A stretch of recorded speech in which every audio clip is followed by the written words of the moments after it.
नमस्कार, मैं निधि पालीवाल आज आपके सम्मुख कक्षा 10 के विषय गणित के अध्याय 2 बहुपद को प्रस्तुत करने जा रही हूँ। इस अध्याय के अंतर्गत हम किन चीज़ों को पढ़ेंगे, आइए हम इस पर एक नज़र डालते हैं। सबसे पहले हम बहुपद किसे कहते हैं इसको जानेंगे, बहुपद के मानक रूप को समझेंगे, बहुपदों का वर्गीकरण किस प्रकार किया गया है इसको जानने की कोशिश करेंगे, बहुपदों के शून्यकों का ज्यामितीय अर्थ समझेंगे, बहुपदों के शून्यकों और गुणांकों में संबंध को जानेंगे। इसी के साथ हम विभाजन एल्गोरिथम भी सीखेंगे। सबसे पहले हम बहुपद को देखते हैं। हम कक्षा 9 में पढ़ चुके हैं कि बहुपद क्या होता है। जैसा कि इसके नाम से ही स्पष्ट है कि बहुपद अर्थात जिसमें बहुत से पद हों, यानी कि ऐसा व्यंजक जिसके अंदर बहुत सारे पद हों, उन्हें हम बहुपद कहते हैं। इसको कुछ उदाहरण से देख लेते हैं। जैसे हमारे पास एक्स स्क्वायर है प्लस 3x, ये एक बहुपद है। 8, यह भी एक बहुपद है।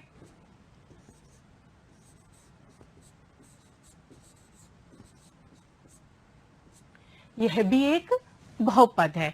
यानी कि फिर से देखते हैं बहुपद किसे कहते हैं, यानी कि ऐसे व्यंजक जिसके अंतर्गत बहुत से पद हों, उन्हें हम बहुपद कहते हैं।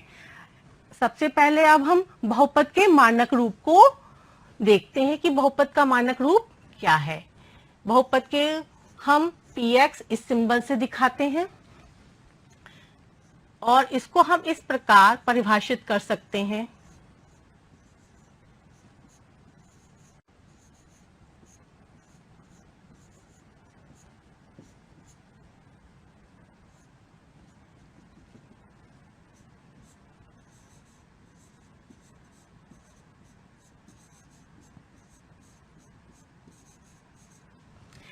कंडीशन इसके साथ क्या है, जहां an जो है वह 0 के बराबर नहीं हो सकता, यानी कि हम बहुपद को px, fx या gx किसी भी प्रकार से दिखा सकते हैं। और हमारा मानक रूप क्या कहता है, px जो है एक ऐसा व्यंजक है जहां an x to the power n plus a to the an minus 1 x to the power n minus 1 plus and so on a2x square plus a1x plus a0। यहाँ पर अब हम देखते हैं an क्या है, an minus 1, a2, a1, a0, ये सब जो है अचर हैं। अचर को हम पहले भी जान चुके हैं, ऐसी संख्याएं होती हैं जिनका मान नियत रहता है। और यही a0, a1, a2, an-1, an, यह सब क्या है, इनके गुणांक हैं। किसके गुणांक हैं, जैसे a1 जो है वह x का गुणांक है, a2 किसका गुणांक है, x स्क्वायर का। तो यहाँ पे हमने अभी बहुपद के गुणांकों को जाना। अब हम बहुपद की घात क्या होती है इसको समझने की कोशिश करते हैं। किसी भी बहुपद में x पर उच्चतम जो घातांक होता है उसी को हम बहुपद की घात कहते हैं। इस बहुपद में उच्चतम घातांक क्या है, n है, अतः यहाँ बहुपद की घात क्या है, n है। अब हम एक उदाहरण ले लेते हैं। हमारे पास px इस प्रकार एक व्यंजक है,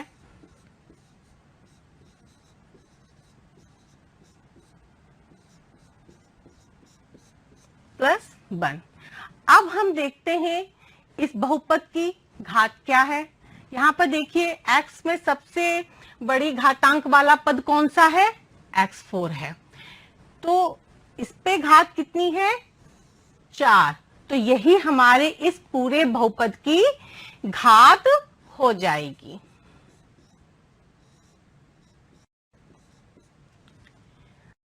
यहाँ पे गुणांक क्या है, इस बहुपद कुछ नहीं लिखा तो इसका हम समझ लेंगे 1 का गुणा हो रहा है, अतः 1 जो है वह x पे घात 4 इस पद का गुणांक है। इसी प्रकार हम संबंधित गुणांकों को भी जान सकते हैं। यहाँ पे 1 क्या है? 1 हमारा यहाँ अचर पद है।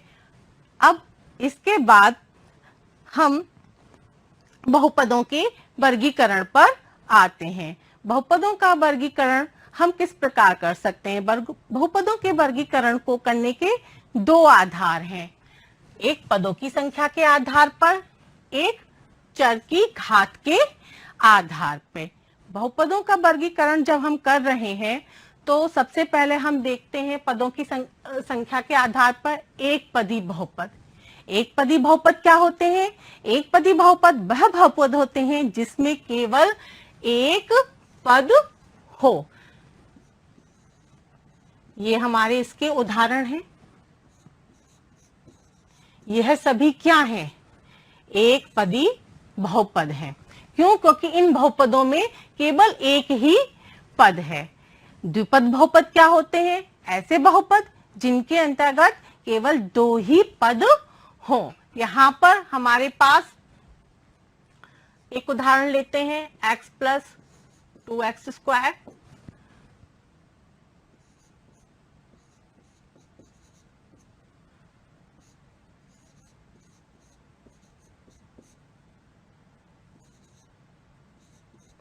यह सभी क्या हैं? हमारे द्विपद बहुपद के उदाहरण हैं। क्यों? क्योंकि इन सभी बहुपदों में केवल 2 ही पद हमको दिख रहे हैं। अब हम शून्य बहुपद को देखते हैं। शून्य बहुपद ऐसा बहुपद जिसमें सभी के गुणांक शून्य हो। जितने भी उसमें है पद, उसमें सभी के गुणांक शून्य हो, वह शून्य बहुपद कहलाता है। ये आपने देखा। इसी प्रकार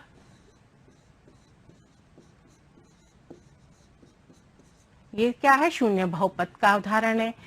अब जरा हम त्रिपद बहुपद को भी देखें। त्रिपद बहुपद आप लोग खुद अंदाजा लगा सकते हैं यहीं से। ऐसा बहुपद जिसमें केवल 3 ही पद होते हैं।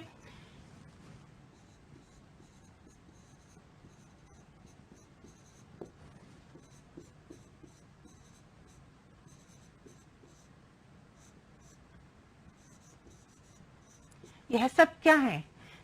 त्रिपदी बहुपद के उदाहरण है। क्योंकि देख रहे हैं आप, इन बहुपदों में केवल 3 ही पद हैं। इसके बाद बहुपदों का वर्गीकरण हम चर की घात के आधार पर करेंगे। चर की घात के आधार पर हम देखते हैं, हम सबसे पहले आता है रैखिक बहुपद। यह हम कक्षा 9 में पढ़ चुके हैं, जिसका व्यापक रूप होता है ax प्लस b। यहाँ पे कंडीशन साथ में क्या लगी हुई है? a जो है वह 0 के बराबर नहीं होना चाहिए। आइए इसके हम कुछ एक उदाहरण देख लें। जैसे 2x प्लस 3। यहाँ पर x पे घात क्या है?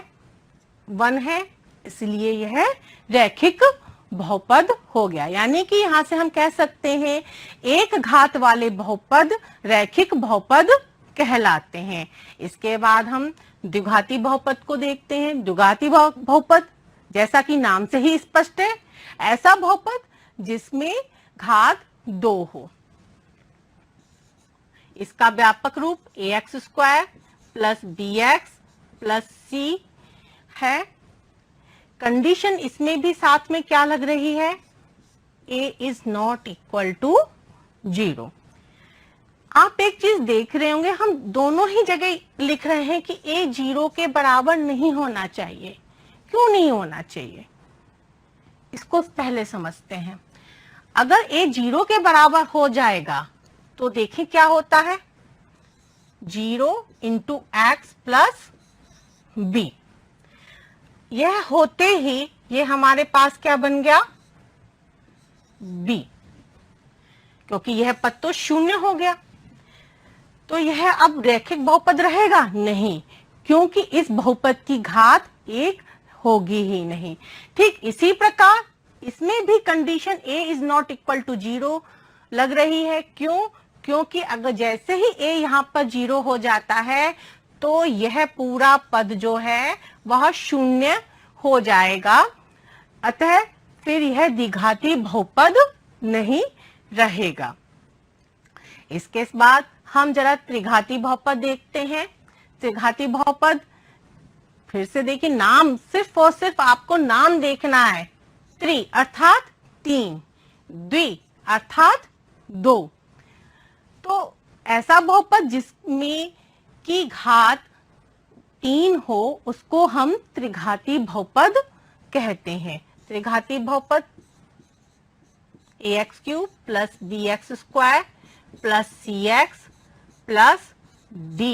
यहाँ पर भी कंडीशन क्या है, a जो है वह 0 के बराबर नहीं होना चाहिए। यह त्रिघाती बहुपद का व्यापक रूप है। आइए जरा हम द्विघाती बहुपद और त्रिघाती बहुपद के उदाहरण देख लेते हैं। x² माइनस 1 लिखा है, क्या यह द्विघाती बहुपद है? हाँ, यह द्विघाती बहुपद है, क्योंकि यहाँ पे x पे अधिकतम घात क्या आ जा रही है, 2। इस बहुपद की घात 2 है, तो यह एक द्विघाती बहुपद है। इसी प्रकार अगर देखें हम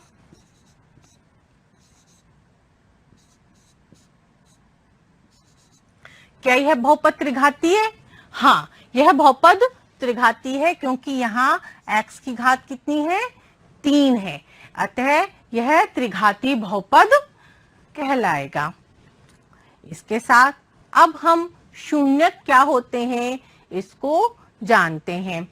वास्तविक संख्या a किसी बहुपद px का एक शून्यक होती है यदि pa बराबर 0, यानी अगर हम x की जगह a रख दें उस बहुपद में तो हमें उस बहुपद का मान 0 मिल जाए।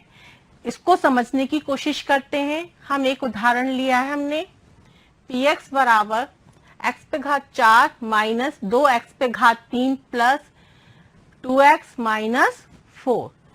सबसे पहले इसमें x की जगह 0 रखकर देखते हैं, देखिए क्या मिलता है हमको।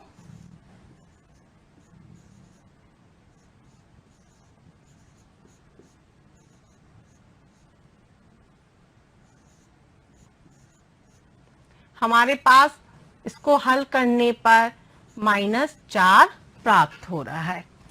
x बराबर 1 रखकर देखते हैं।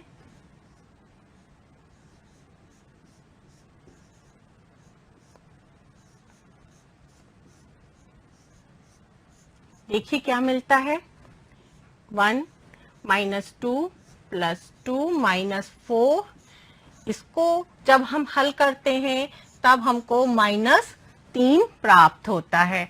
जरा x बराबर 2 रख करके देखें, इसमें 2 पे घात 4, 2 गुणा 2 पे घात 3 प्लस 2x माइनस 4। लेकिन अब देखिए हमने क्या किया, यहाँ पे x रख दिया। हमें x नहीं रखना है, हमें क्या रखना है, x की जगह पे 2 रखना है। तो हम यहाँ पे इसको, इस पद को दोबारा से कैसे लिखेंगे, 2 गुणा 2, क्योंकि हम मान रख रहे हैं। इस चीज को ऐसे समझते हैं, जब हम मान रखते हैं तो हम हर जगह जहां जहां x है हर उस जगह पर हम x का वह मान रखेंगे। अगर जब हमने x बराबर 0 लिया है तब हमने हर जगह x की जगह 0 रखा है। ठीक इसी प्रकार जब हमने x बराबर 1 लिया तब हमने हर जगह इसको 1 लिखा। इसी प्रकार जब हम x बराबर 2 रखेंगे तो हर जगह हम x के स्थान पर 2 रखेंगे। इसको हल करने पर देखिए हमें क्या प्राप्त होता है, 0।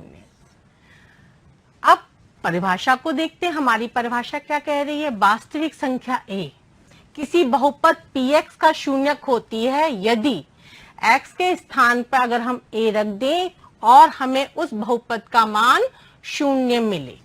तो यहाँ पर x बराबर 2 रखने पर हमको इस बहुपद का मान 0 मिल रहा है, तो x बराबर 2 इस बहुपद का शून्यक कहलाएगी। इसी प्रकार एक एग्जाम्पल और देखते हैं। हमारे पास एक और बहुपद है, px बराबर कुछ इस प्रकार परिभाषित है।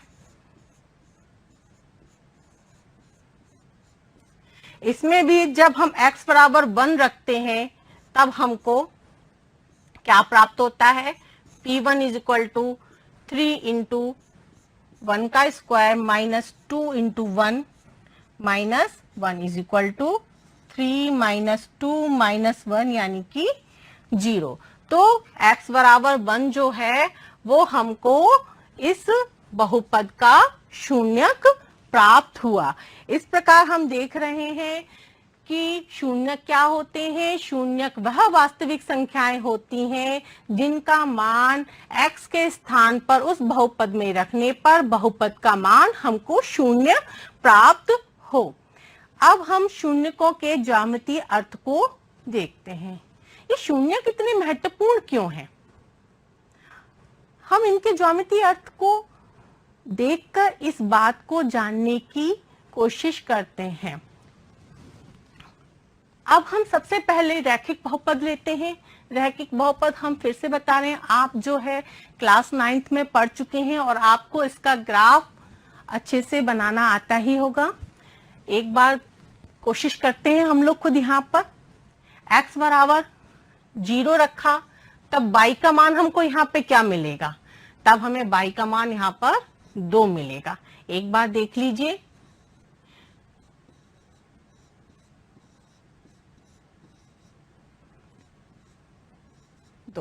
इसी प्रकार जब हम y का मान 0 रखते हैं तब हमें x का मान क्या प्राप्त होता है, -2/3।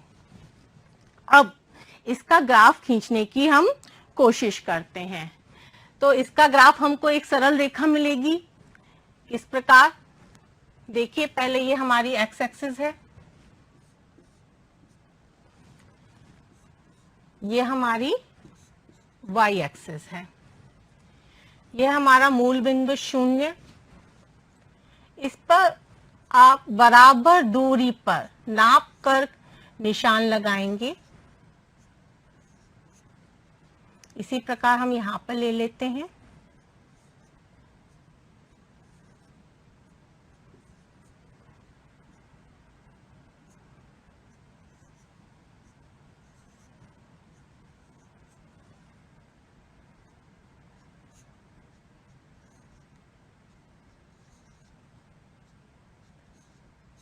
अब हम इस ग्राफ को खींचने की कोशिश करते हैं। देखिए क्या प्राप्त होता है। जब x का मान 0 है तब y का मान हमको कितना प्राप्त हो रहा है, 2। 2 कहाँ पे है हमारा, ये यहाँ पर है। इसको हमने पॉइंट बना लिया। इसी प्रकार जब हमने y का मान 0 रखा तब हमें x का मान कितना प्राप्त हो रहा है, -2/3, यानी कि इसका 2/3 हिस्सा। तो ये हमारा यहाँ पर प्राप्त होगा। अब हम इन दोनों बिंदुओं को मिलाते हुए एक सरल रेखा खींचने की कोशिश करते हैं। ये थोड़ी सी तिरछी आपको दिख रही है, लेकिन जब आप स्केल रख करके इसको मिलाएंगे तो यह एक सरल रेखा मिलेगी। अब यहाँ पर देख रहे हैं ये x अक्ष को कितने बिंदुओं पे काट रहा है। यह x अक्ष को केवल एक बिंदु पर प्रतिच्छेदित कर रहा है और इसका शून्यक भी हमको क्या प्राप्त हो रहा है, केवल एक शून्यक प्राप्त हो रहा है जब y का मान 0 होता है।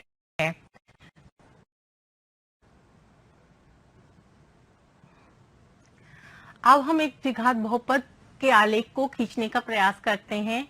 हमने यहाँ पर एक बहुपद ले लिया x² - 3x - 4, जिसमें x के संगत मानों के लिखे हुए हैं। अब एक्सिस y बराबर दूरी पर निशान लगाते हुए आप जब अपनी कॉपी में काम करेंगे तब स्केल से निशान लगाएंगे, तब वह हमारे बिल्कुल बराबर आएंगे। आप ग्राफ पेपर का भी यूज कर सकते हैं इसमें।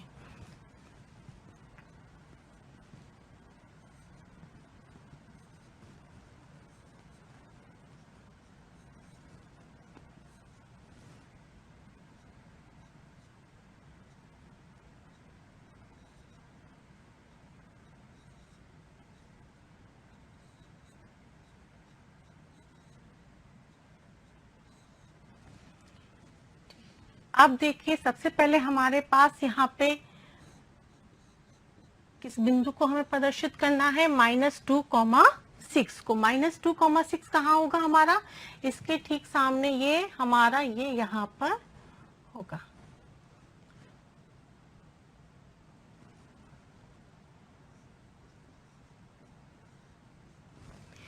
अब -1,0 हमें यहाँ पे प्राप्त होगा।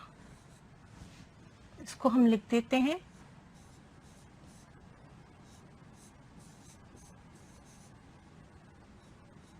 इसी को हल करते हैं तो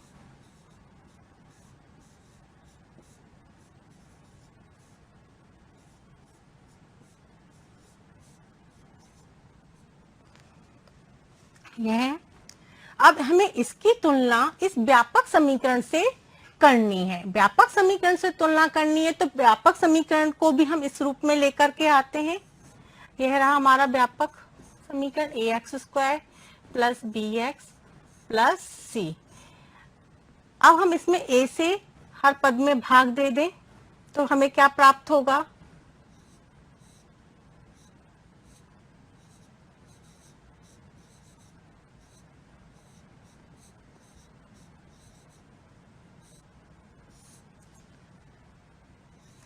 जब हम इसमें भाग दे रहे हैं a से तो हमें a से इसमें गुणा भी करना पड़ेगा, तभी है इसके तुल्य होगा।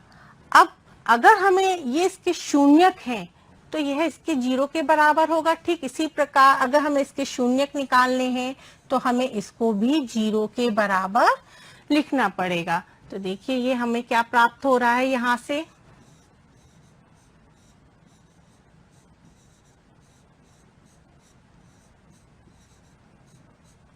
अब हम इन दोनों समीकरणों की तुलना करते हैं। तुलना करने पे हमें क्या प्राप्त हो रहा है, अल्फा प्लस बीटा जो है वह b/a के इक्वल हमें प्राप्त हो रहा है, लेकिन चिन्ह क्या लग रहा है बाहर, माइनस का। ठीक इसी प्रकार जब हम अल्फा इंटू बीटा देखते हैं तब हमको c/a मिलता है। अब देखिए तुलना करने पर अल्फा प्लस बीटा हमें क्या प्राप्त हुआ,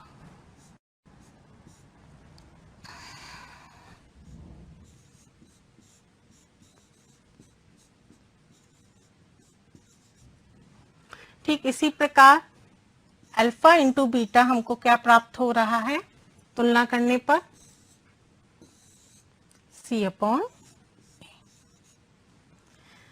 हमने तुलना किस आधार पर की है, देखिए x² का गुणांक यहाँ 1 है, यहाँ पर भी 1 है। x का गुणांक यहाँ पे अल्फा प्लस बीटा है और यहाँ पे x का गुणांक b/a है, लेकिन यहाँ अल्फा प्लस बीटा के साथ किसका चिन्ह लगा हुआ है, माइनस का चिन्ह।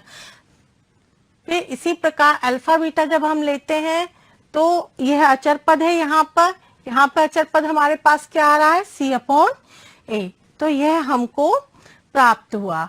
तो हम यहाँ से देख सकते हैं शून्यकों का योग जो है वह x का गुणांक बटे x² का गुणांक और उसके आगे माइनस का चिन्ह, यानी कि -b/a रहेगा। शून्यकों का गुणनफल जो होता है वह हमारे अचर पद बटे x² का गुणांक अर्थात c/a रहेगा। अब हमने एक प्रश्न लिया x² माइनस 2x माइनस 8, इसके हमें शून्यक ज्ञात करने हैं और शून्यकों तथा गुणांकों के बीच के संबंध को भी की सत्यता को भी जांच करनी है। तो सबसे पहले हम क्या करेंगे, हमारा प्रश्न क्या है, बहुपद क्या है यहाँ पे, px बराबर x² माइनस 2x माइनस 8, इसके गुणनखंड करते हैं। गुणनखंड हम अपनी पिछली क्लास 9th में सीख ही चुके थे, तो हमारे इसके गुणनखंड क्या आएंगे, देखिए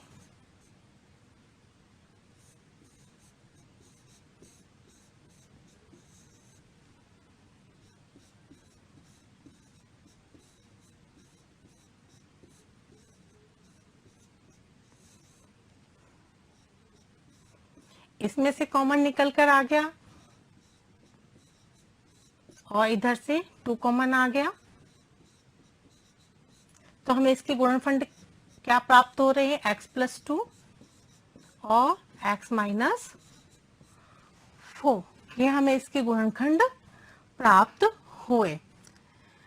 तो अब यहीं से हमने देखिए इसके शून्य क्या होंगे, या तो x प्लस 2 बराबर 0 होना चाहिए या x माइनस 4 बराबर 0 होना चाहिए।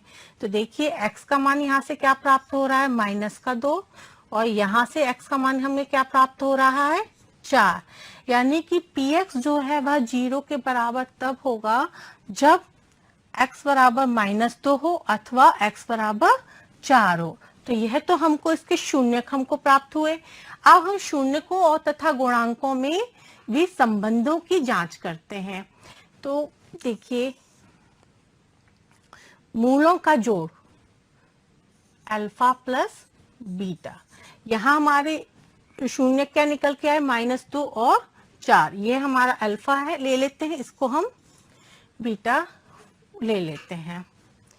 तो देखिए क्या निकलता है हमको, -2 + 4, ये कितना निकल कर आया हमारे पास, 2। हाँ यहाँ पर 2 है। कैसे, अभी हम इसको चेक करते हैं। फिर हमने मूलों का गुणा किया, मूलों का जब हम गुणा कर रहे हैं तो 2 गुणा 4, ये हमारे पास कितना आ रहा है, -8 आ रहा है। अब सूत्र हमारा क्या था, अल्फा प्लस बीटा क्या था, -x² का गुणांक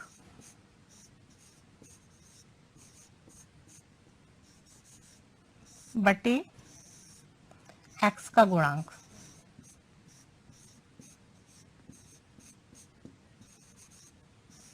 x² का गुणांक हमारे पास क्या आया, यहाँ पे देखिए 1 है, और x का गुणांक हमारे पास कितना है,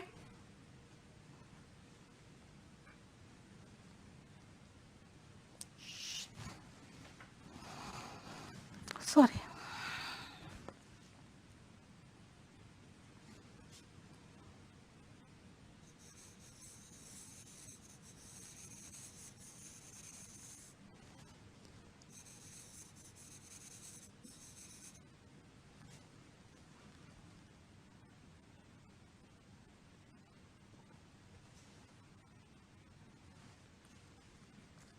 अब हम अल्फा प्लस बीटा देखते हैं। यहाँ पर हमारा सूत्र क्या कह रहा था, सूत्र हमारा कह रहा था x का गुणांक माइनस x का गुणांक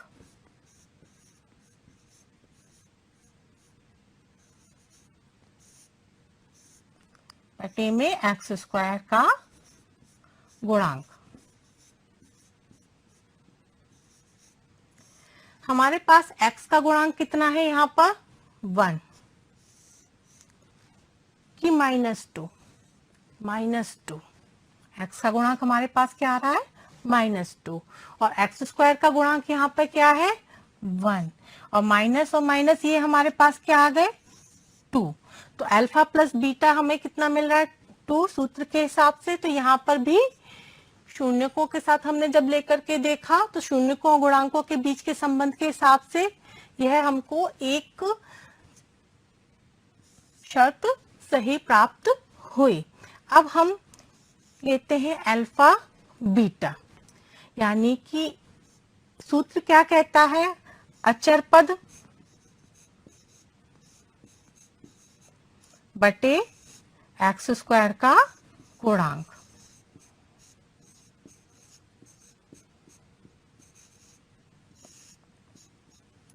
अचर पद हमारे पास क्या है, -8 है, और x² का गुणांक 1 है, कितना निकल कर आ रहा है, -8। यहाँ पर भी -8 है। अतः शून्यकों तथा गुणांकों के बीच के संबंध की सत्यता की हमने जांच की, जो कि हमको सही मिला।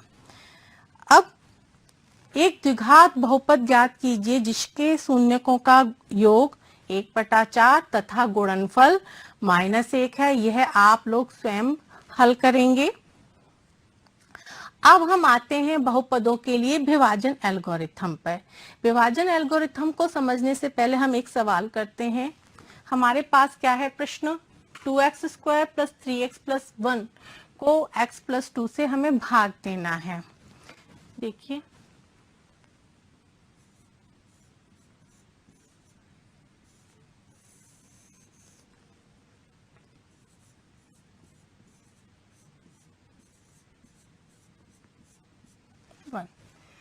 अब इसमें भाग दे रहे हैं। सबसे पहले 2x टाइम जाएगा तो हमको क्या प्राप्त हुआ, 2x स्क्वायर। जब हमने 2x का इसमें भी गुणा किया तो हमको क्या मिला, 4x। ये हम गुणा किस तरीके से कर रहे हैं जरा देख लेते हैं। 2x square 4x plus 4x हमको कैसे प्राप्त हुआ। हमने क्या किया, 2x का गुणा हमने x प्लस 2 में किया तो हमको 2x स्क्वायर प्लस 4x प्राप्त हुआ। 2x का ही हमने गुणा क्यों किया, इसके लिए बहुत आसान तरीका है।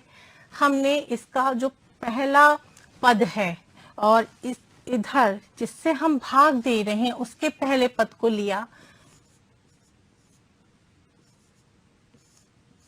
इनको हल करने पे हमें क्या प्राप्त हो रहा है, 2x।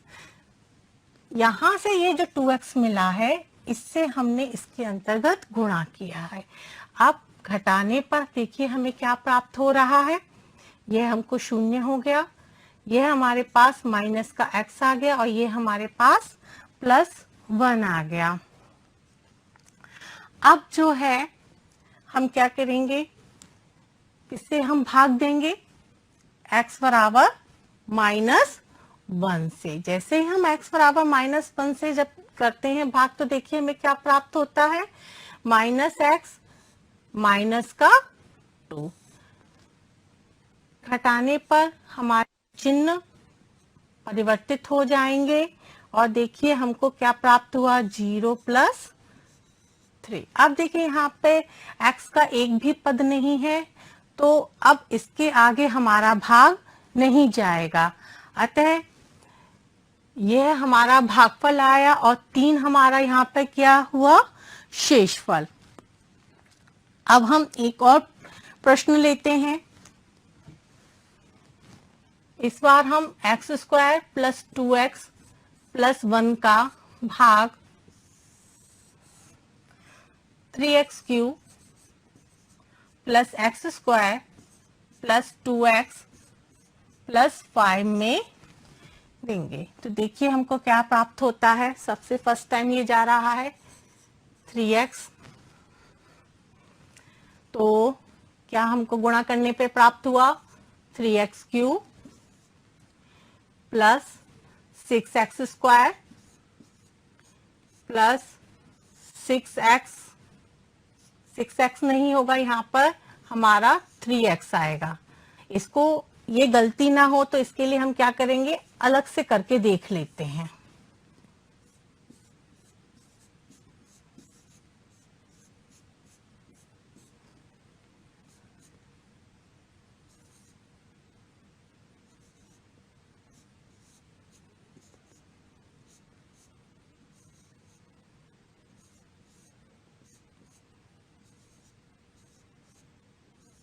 ये हमको प्राप्त हो गया।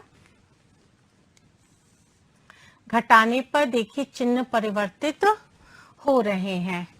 हमको क्या मिला, -5x स्क्वायर और ये हमारे पास आ गया माइनस का x। इधर से हमने +5 ले लिया। अब यहाँ पर देखिए हम -5 से अब डिवाइड जाएगा हमारा, तो -5 से जब इसमें हम गुणा करेंगे तो माइनस का 5x स्क्वायर माइनस 10x और माइनस का 5।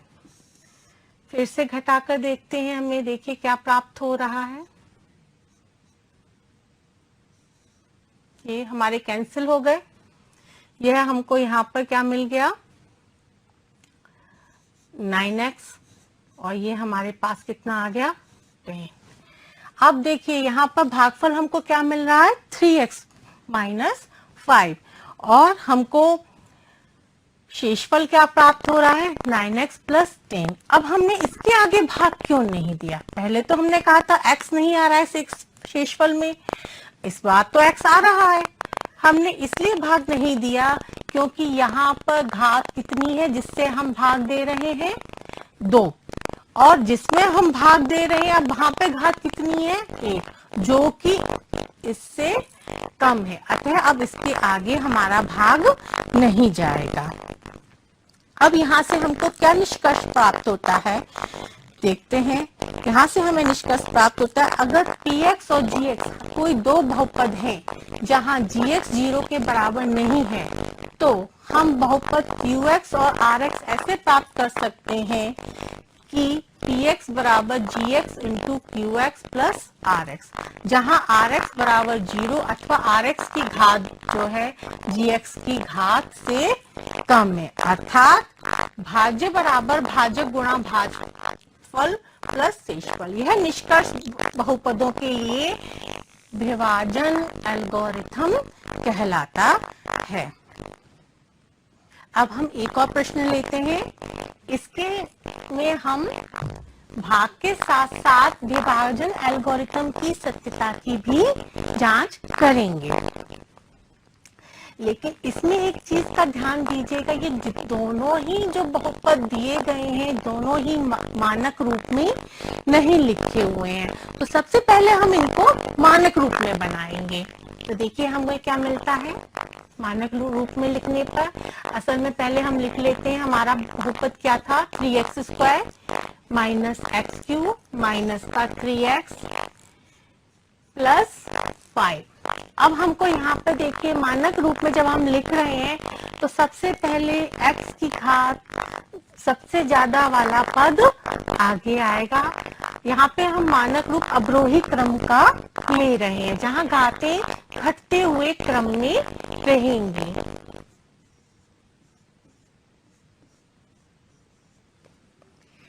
अब इस 1 माइनस एक्स स्क्वायर हमें क्या प्राप्त हुआ माइनस एक्स स्क्वायर प्लस 1। हमने दोनों ही पदों को उनके मानक रूप में यहाँ पर लिख लिया है। अब हम इनका भाग देंगे। देखिए हम भाग किस प्रकार देंगे, अब तक आप लोग देख ही चुके हैं, एक बार और अभ्यास कर लीजिए। भाग देने के बाद ही हम इसकी सत्यता की जांच करेंगे।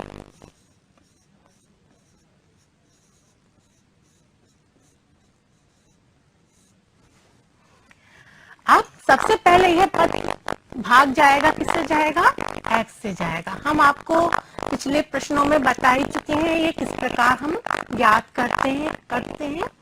यहाँ पर भाग देने पे हमें क्या प्राप्त हुआ माइनस एक्स क्यूब, और जब हम गुणा कर रहे हैं minus x cube plus x प्राप्त होगा, लेकिन x को हम कहाँ लिखेंगे x के नीचे।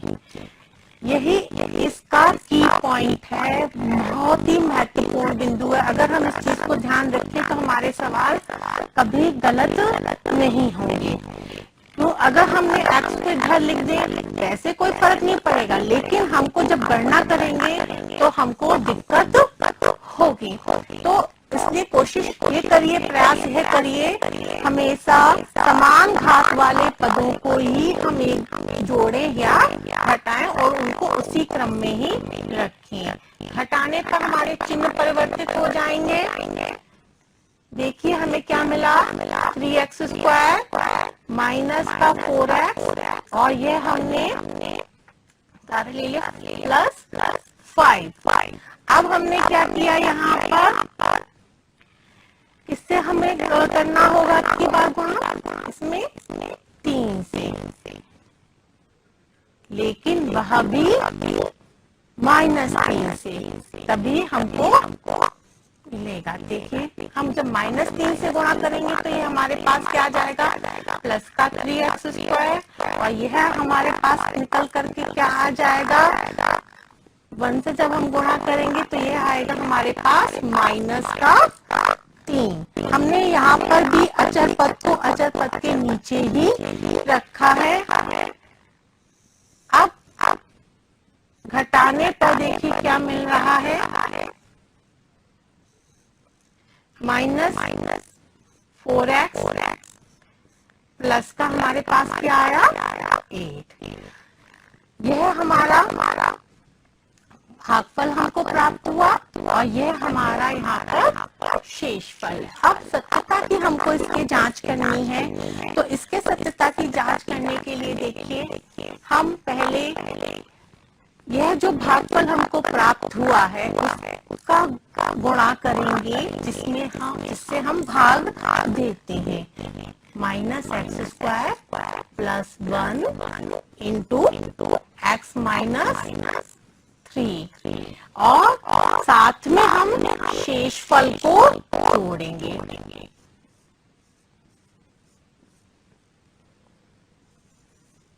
देखिए क्या प्राप्त होता है हमको। गुणा कर किया हमने, माइनस का x³ प्लस का x माइनस का 3x² और माइनस का 4x प्लस का 8। अब देखिए माइनस का x³ ही रहेगा हमारे पास और इसमें एक चीज रह गई हमने गुणा करने पर। देखिए 3 का जब हमने 1 में गुणा करेंगे तो हमको 3 और प्राप्त होगा। यानी कि हमने क्या किया, x का जब -x² में गुणा किया तो हमें -x³ प्राप्त हुआ। x का गुणा जब हमने 1 में किया तो हमें x प्राप्त हुआ। -3 का गुणा जब हमने -x² में जब हम करते हैं तो हमको प्लस का 3x² प्राप्त होता है। और जब हम -3 का गुणा जब हम 1 में करते हैं तब हमको यहाँ पर माइनस का 3 प्राप्त होगा। इस चिन्ह को हम यहाँ से हटाते हैं और इसकी जगह हम बीच में यहाँ पर माइनस लगाएंगे। ऐसी गलती आप सभी से हो सकती है। इसके लिए हमें क्या ध्यान रखना होगा, हमें सिर्फ इस एक चीज का ध्यान रखना होगा, जब भी हम गुणा करें तो हम गुणा को अलग से लिखें। जब हम अलग से लिख लेते हैं तो हमारी गलती नहीं होती है। देखिए फर्स्ट इसका हमने गुणा इधर किया, -x³ हमें प्राप्त हुआ, फिर ये हमें प्लस का x प्राप्त हुआ। माइनस का जब हमने इसके साथ गुणा किया तो माइनस का 3x² और प्लस 1 इंटू -3, यह हमको क्या प्राप्त हुआ, माइनस का 3। अब देखिए हमें क्या प्राप्त हो रहा है, -x³ plus x plus 3x² minus का 4x प्लस 8 माइनस 3। यही लाइन हमने दोबारा से लिख ली है जिससे हमें स्पष्ट रूप से गणना करने में आसानी हो। माइनस का x³ लिया। अब इसके बाद हमने इससे कम घात वाला पद क्या था हमारा 3x²। इसमें कहीं और कोई 3x² वाला पद है नहीं है, तो ये ऐसे ही आ जाएगा। अब हमारे पास प्लस का x है और माइनस का हमारे पास 4x है, तो ये कितना आ गया हमारे पास, माइनस का 3x हल करने पर। इसके बाद 8 में से जब 3 जा रहे हैं तो हमें क्या प्राप्त हो रहा है, 5। यानी कि जिसमें हमने बहुपद में भाग दिया था वह हमको प्राप्त हो गया। अतः हम यहाँ पर कह सकते हैं कि विभाजन एल्गोरिथम की जो सत्यता थी, जो उसकी जो प्रमेय थी, वह हमारी सिद्ध हुई।